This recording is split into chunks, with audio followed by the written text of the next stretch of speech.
तो कहानी की शुरुआत होती है फ्यूचर यानी आने वाले वक्त की टाइमलाइन को दिखाने से, जहां मौसम के हालात काफी खराब हो गए हैं क्योंकि सूरज की तरह का जलता हुआ एक और सितारा आसमान में आ गया है, जिससे जमीन पर रहने वाले लोगों को एक नहीं बल्कि दो सूरज की गर्मी का सामना करना पड़ रहा है। लोगों को बचाने के लिए अंडरग्राउंड एक काफी बड़ा शहर बनाया जाता है जिसका नाम सिटी ऑफ एम्बर होता है। यहाँ लोग रहना शुरू कर देते हैं और लोग यहाँ तकरीबन 200 सालों तक रह सकते थे क्योंकि इतने वक्त की रिसोर्सेज यानी वसाइल जैसे कि खाना वगैरह मौजूद थे। 200 सालों के बाद ही एम्बर शहर के लोगों को जमीन पर जाने की इजाजत मिलेगी, पर वो भी एक खास रास्ते के जरिए, जिस रास्ते का कागज पर एक नक्शा बनाया जाता है और साथ कुछ जरूरी बातें और असूल लिखकर एक ब्रीफ केस में बंद कर दिया जाता है क्योंकि जब लोगों ने यहाँ से जाना था 200 सालों के बाद तभी वो खोलना था। फिर ब्रीफ केस तैयार करके पहली मेयर के हवाले कर दिया जाता है और वक्त गुजरने के साथ साथ नई आने वाली मेयर को दिया जाता है। अब ऐसे ही काफी सालों तक चलता रहता है, पर एक दिन जब मौजूदा मेयर की मौत होती है तो ये ब्रीफ केस आगे किसी को भी नहीं दिया जाता बल्कि इसे एक जगह पर रख दिया जाता है। एक किस्म का लोगों ने उसे बुला ही दिया था। अब यूं ही काफी साल गुजर जाती है और एक दिन ब्रीफकेस अपने आप ही खुल जाता है।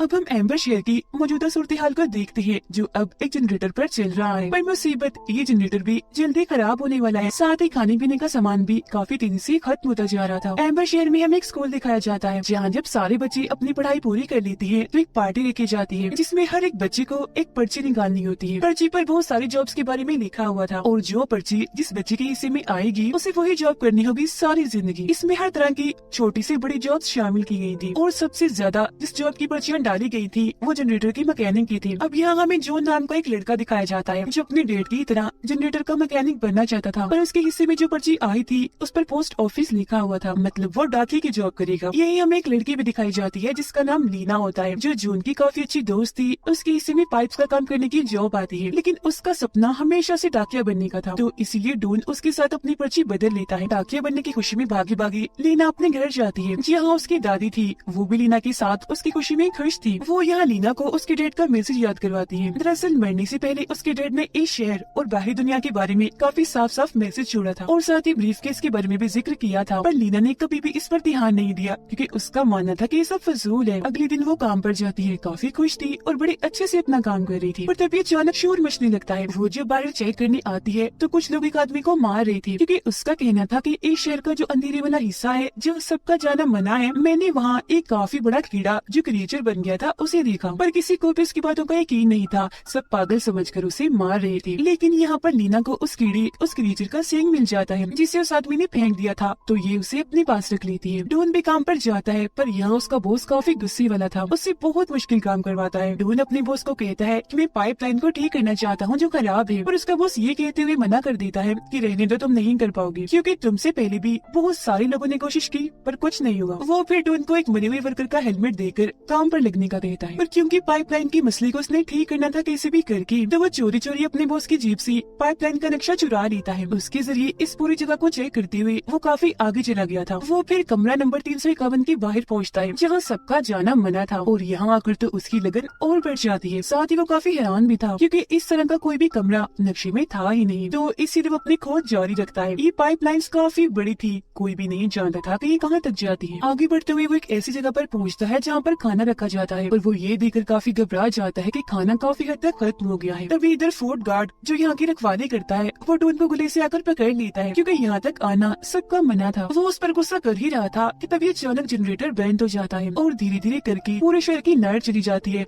हर तरफ अंधेरा छा गया था।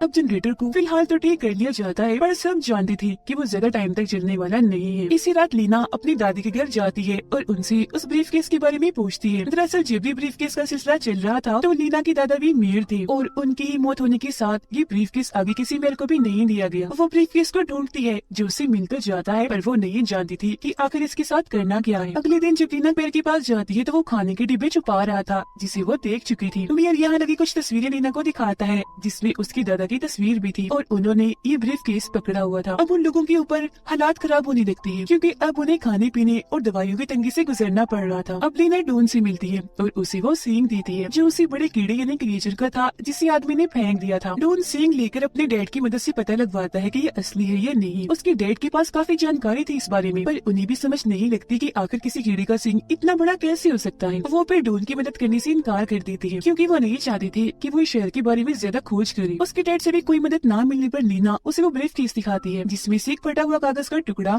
एक प्लेट और कांच का टुकड़ा मिलता है जिस पर एक निशान बना हुआ था। वो फटे हुए कागज के टुकड़ों को जैसे ही जोड़ती है उन्हें शहर से बाहर जाने का रास्ता मिल जाता है, यानी बाहरी दुनिया में जाने का, क्योंकि यही वो नक्शा था जो शुरुआत में ब्रीफ केस में रखा गया था। और उस रास्ते तक जाने के लिए इन्हें कमरा नंबर 351 से गुजरना था। ये लोग अब जैसे वहाँ जाते हैं तो एक लंगड़ाते हुए आदमी को पाते हैं जो इन्हें देखते ही वहाँ से भाग जाता है। उसने अपने हाथ में खाने के डब्बे पकड़े हुए थे जिन्हें भी वो वहीं गिरा देता है, और वो देखकर डॉन काफी हैरान हो गया था क्योंकि वो खाने के डब्बे तो बहुत पहले ही शहर में खत्म हो गए थे, जिसका मतलब था कि लोगों से झूठ बोलकर ये खाना कहीं छुपाया हुआ है। अब इससे पहले वो कुछ और चेक कर पाती, वहाँ एक बहुत बड़ा क्रिएचर इन पर हमला कर देता है जो असल में वही कीड़ा था और अब क्रिएचर बन चुका था। तो अब अपनी जान बचाने के लिए इन्हें यहाँ से भागना पड़ता है। लीना की नजर डॉन के हेलमेट पर जाती है जिस पर लीना के डैड का नाम लिखा हुआ था, जो देख वो समझ जाती है कि मेरे डैड यही काम इन्हीं पाइपलाइन का काम ही करते थे जो कि अब जिंदा नहीं है, तो वो उन्हें याद करने लगती है। ये देखकर लीना अब अपनी आंटी के घर जाती है और अपने डैड की मौत के बारे में पूछती है कि वो कैसे हुई थी। वो बताती है कि तुम्हारे डैड को इस शहर से निकलने का बहुत शौक था और एक रास्ता उन्होंने खोज भी लिया था, पर मिशन के पूरा होने से पहले ही उनकी डूबने से मौत हो गई। अपने डैड की ऐसी मौत का सुनकर वो बहुत ज्यादा दुखी हो जाती है। साथ ही वो वहाँ फोर्ट गार्ड को भी देख लेती है जो लंगड़ाता हुआ आ रहा था। उसे देखकर लीना को वही रात वाली बात याद आती है और वो सीधा डॉन के पास जाकर उसे सारी बात बताती है कि उस रात खाना चुराकर और कोई नहीं बल्कि फोर्ट गाड़ी लेकर भाग रहा था क्योंकि वो भी लंगड़ा है। तो इसीलिए अब ये लोग कमरा नंबर 351 में जाते हैं जहाँ आने के बाद ये दंग रह गए थे क्योंकि ये पूरा ही कमरा खाने से भरा हुआ था जिसे कि लालची मेर ने अपने लिए जमा किया हुआ था यहाँ पर, और ये खाना इतना ज्यादा था कि उसकी पूरी जिंदगी तक चल सकता था, जबकि उसके लोग बेचारे भूखे मर रहे थे। तो लोग वहाँ से भागकर लीना के घर न जाते हैं। वो लीना के डैड की रिकॉर्डिंग सुनते हैं तो उसमें एक फौजी के बारे में बताया जा रहा था, इसीलिए वो फौरन भागकर अपने डैड के पास जाता है और उनसे लीना के डैड और फौजी के बारे में पूछने लगता है। तब उसके डैड बताते हैं कि लीना के डैड और फौजी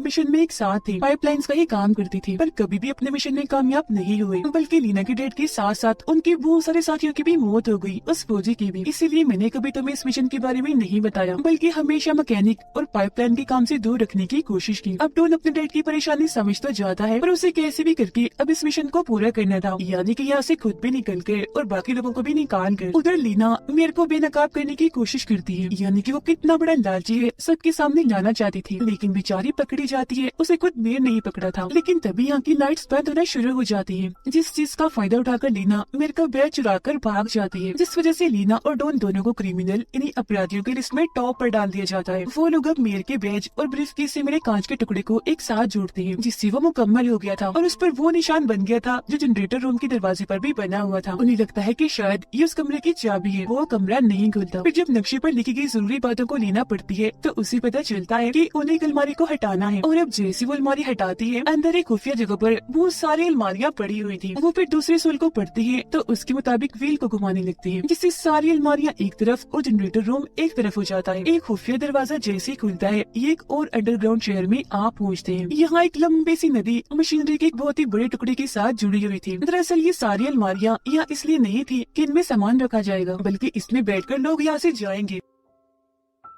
तीसरे सोल के मुताबिक इन्हें कंट्रोल रूम में जाना था, और अब यहाँ ये उस बैच और कांच के टुकड़े को एक चाबी की तरह जैसे इस्तेमाल करती है तो कंट्रोल रूम का दरवाजा खुल जाता है। अंदर आकर ये बहुत सारे बटन्स को देखते हैं जो यहाँ की सारी मशीनरी को कंट्रोल करती थी। बताई गई जरूरी बातों के मुताबिक वो जैसे व्हील को घुमाते हैं, बटन दबाते हैं तो मशीनरी अपने आप ही घूमने लगती है। लेकिन मुसीबत इनके लिए तब बढ़ती है जब पानी का प्रेशर बढ़ता है और शहर की लाइट्स अब तेज तेज काम करने लगती है। अचानक प्रेशर इतना बढ़ जाता है कि पाइप लाइन्स टूट जाती है, जिससे अब सैलाब आने का खतरा था। मेयर जब सारे लोगों के साथ खड़ा हुआ था तो वहाँ भी सब हिलने लगता है, चिंगारियाँ आकर गिरने लगती हैं, जिससे मेयर समझ जाता है कि मेरा राज सबके सामने आने वाला है और ये शहर भी सैलाब की वजह से तबाह होने वाला है। इसीलिए वो एक ऐसे कमरे में चला जाता है जहाँ पानी नहीं आ सकता था, लेकिन एक बहुत ही बड़ा क्रिएचर वहाँ आकर मेयर पर हमला कर देता है और उससे फौरन निकल जाता है। पानी का प्रेशर बढ़ता ही जा रहा था तो सारे सिस्टम को ठीक करने के लिए डॉन का बॉस वहाँ आता है और वो डॉन से कहते हैं कि पानी के प्रेशर को रोकने, मशीनरी को ठीक करने के लिए हैंडल को पकड़े रखना है, जो काम जाहिर है खतरनाक है पर लोगों की जान ऐसे बचाई जा सकती है, तो तुम यहाँ से भाग जाओ, ये काम मैं कर लूंगा। अब हालांकि डॉन ऐसा करना तो नहीं चाहता था पर उसे जाना ही पड़ता है और उसका बॉस अपनी जान पर खेल कर हैंडल को पकड़े ही रखता है। अब यहाँ लीना, उसकी छोटी बहन और डॉन एक कश्ती में बैठ जाते हैं। पानी के प्रेशर की वजह से उनकी कश्ती वहाँ से निकल जाती है। वो लोग काफी आगे आकर एक ऐसी सुरंग में आ जाते हैं जहाँ बहुत ही अंधेरा था। इन लोगों को ठीक नहीं लग रहा था तो अपनी जान बचाने के लिए दुआएं करने लगती है। अब ये लोग एक काफी बड़े झरने से नीचे आ रही थी काफी तेजी से। उन्हें डर लग रहा था तो अपनी वो आंखें बंद कर लेते हैं। वो लोग जब अपनी आंखें खोलते हैं तो खुद को तालाब में पाते हैं। थोड़ी आगे जाने पर उन्हें रोशनी दिखने लगती है। रोशनी का पीछे करते करते वो आखिरकार जमीन पर आ ही जाती है, यानी बाहरी दुनिया में। पर वो यहाँ आकर खुश नहीं थी क्योंकि यहाँ भी इतना ही अंधेरा था जितना कि अंदर था। फिर जैसे सुबह होती है और सूरज निकलता है तो इनकी आंखों में एक अलग ही चमक थी। वो बहुत खुश थे क्योंकि अब वो जमीन पर आराम से जिंदगी गुजार सकती थी। अब जिंदगी यहाँ मुमकिन थी। जलता हुआ सितारा यहाँ से जा चुका था। वो उड़ते हुए परिंदों को जब देखते हैं तो उनका पीछे करते करते एक काफी बड़े गड्ढे के पास आ पहुँचते हैं, जिससे काफी नीचे